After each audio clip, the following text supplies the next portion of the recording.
Hi viewers, இந்த வீடியோவில் சுவாமி விவேகானந்தர் குமரி முனையில் தவம் செய்த இடத்துல தான் நம்ம இருக்கோம். இதை பற்றின விவரங்களை ஒரு சிலதை நம்ம பார்ப்போம்.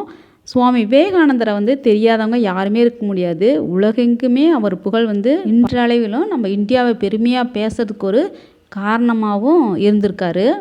சுவாமிஜி 1863 ஜனவரி 12 அவர் அவங்க பெற்றோருக்கு முதல் குழந்தையாக பிறக்கிறாரு. அவங்க பெற்றோர் வச்ச பேர் நரேந்திரநாத் அப்படின்ற பேர் தான் வச்சு அவங்க மகிழ்ந்திருக்காங்க. அவங்க தந்தையார் சிம்லா பகுதியில் ஒரு வழக்கறிஞராக தான் இருந்திருக்காங்க.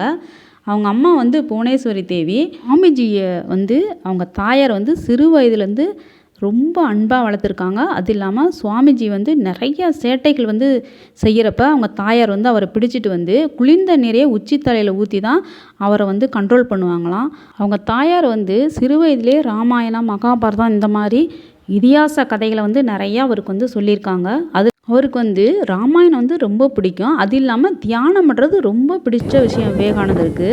சுவாமி விவேகானந்தருக்கு அமெரிக்கா செல்றதுக்கு முன்னாடி நம்ம இந்தியாவின் கடைக்கோடியில் இருக்கிற கன்னியாகுமரிக்கு வராங்க. இங்கே வந்ததுக்கப்புறம் தான் அவர் கடல் நடுவில் இருக்கிற ஒரு பாறையை பார்க்குறாரு. அதுக்கு கடல் நீரில் நீந்தி தான் போகிறாரு அந்த பாறைக்கு. அங்கே தனியாக போயிட்டு அந்த பாறையில் உட்காந்து தியானம் பண்ணுறாரு. தியானத்துக்கு அப்புறம்தான் அவர் சிக்காகோ போகிறதுக்காண்டி முடிவை எடுத்தார். முக்கியமான முடிவை எடுக்க இந்த பாறையில் அமர்ந்து அவர் தியானம் பண்ணதுனால அவர் நினைவாக இந்த பாறையில் ஒரு மண்டபம் எழுப்பிட்டாங்க. அதுதான் விவேகானந்தர் மண்டபம். அவர் நினைவாக இன்னும் அவரோட சிலையை உள்ளே இருக்குது. நம்ம உள்ளே போய் பார்த்துட்டு கீழே நம்ம தியானம் பண்ணிக்கலாம். அவ்வளோ ஒரு சூப்பரான ஒரு அமைதியான இடமா இருக்கும். வெளியில் இருக்க அந்த கடல் அலை சவுண்டு எதுவுமே உள்ளே தியானம் பண்ணுற இடத்துல கேட்கவே கேட்காது. அவ்வளோ ஒரு அமைதியான ஒரு இடம்தாங்க விவேகானந்தரோட தியான மண்டபம். நம்ம எல்லாரும் ஒரு டைமாவது கன்னியாகுமரி போய் அந்த விவேகானந்தர் பாறையை பார்த்துட்டு அங்கே தியானம் பண்ணிட்டு வர்றது நமக்கு ரொம்ப மன அமைதியே கொடுக்குது. சுவாமிஜிக்கு ஒரு முக்கியமான நபர் தான் விவேகானந்தர்னு பெயர் வச்சுருக்காங்க. அவர் கேத்ரி மன்னர் அப்படின்றவர் தான் அந்த பெயரை பரிந்துரை பண்ணியிருக்காரு. அதையும் சுவாமிஜி ஏற்றுக்கிட்டாரு. கப்பலில் பயணம் பண்ணுறதுக்காண்டி இந்த பெயரை தான் அவர் பரிந்துரை செஞ்சு மும்பையிலேருந்து சிக்காகோ போகிறதுக்கு அந்த மன்னர் எல்லா வசதிகளையுமே செஞ்சு கொடுத்துருக்காங்க. நரேந்திரநாத் அப்படின்றவர் இப்போ இருந்து தான் விவேகானந்தர், சுவாமி விவேகானந்தர் அப்படின்ற பெயர் அவருக்கு வாழ்நாள் முழுவதுமே அறியப்பட்டது. சுவாமி விவேகானந்தர் அவங்களோட குருநாதர் ஸ்ரீ ராமகிருஷ்ணர்.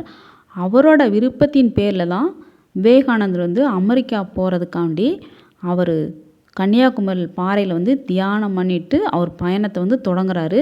இங்கேருந்து சென்னை போயிட்டு சென்னையிலேருந்து மும்பைக்கு போகிறாங்க.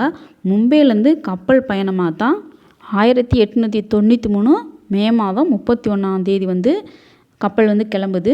அவங்க இலங்கை, சிங்கப்பூர், ஹாங்காங், சீனா அப்படின்னு சில துறைமுகங்களை கப்பல் நின்று போகுது.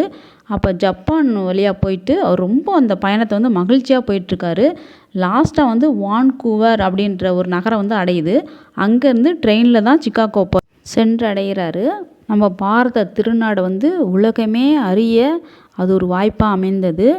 இங்கே கன்னியாகுமரியில் இருக்கிற இந்த விவேகானந்தர் பாறையில் தியானம் பண்ணதான் விவேகானந்தரோட ஒரு சிறந்த ஒரு முடிவுக்கு ஒரு காரணமாக அமைஞ்சதுனால இந்தியாவில் இருக்க சுற்றுலாத்தலங்களில், அதுவும் தமிழ்நாட்டில் இருக்கிற சுற்றுலாத்தலங்களில் ரொம்ப முக்கியமானது கன்னியாகுமரியில் இருக்கிற விவேகானந்தர் மண்டபம். சுவாமி விவேகானந்தரை பற்றி பேசுகிறதுக்கு இந்த சின்ன வீடியோ போதாது. அவரை பற்றி பேசுகிறதுக்கு எண்ணற்ற சுவாரஸ்யமான விஷயங்கள் இருக்குது. இந்த வீடியோ உங்களுக்கு பிடிச்சிருந்துச்சுன்னா ஒரு லைக் பண்ணிவிட்டு, ஷேர் பண்ணிவிட்டு, சப்ஸ்கிரைப் பண்ணுங்கள். நம்ம சேனலில் உள்ள எல்லா வீடியோவும் பாருங்கள். பிடிச்சிருந்துச்சுன்னா ஒரு லைக் பண்ணுங்கள். அடுத்த ஒரு சூப்பரான வீடியோவில் உங்களை பார்க்குறேன். பாய் பாய்.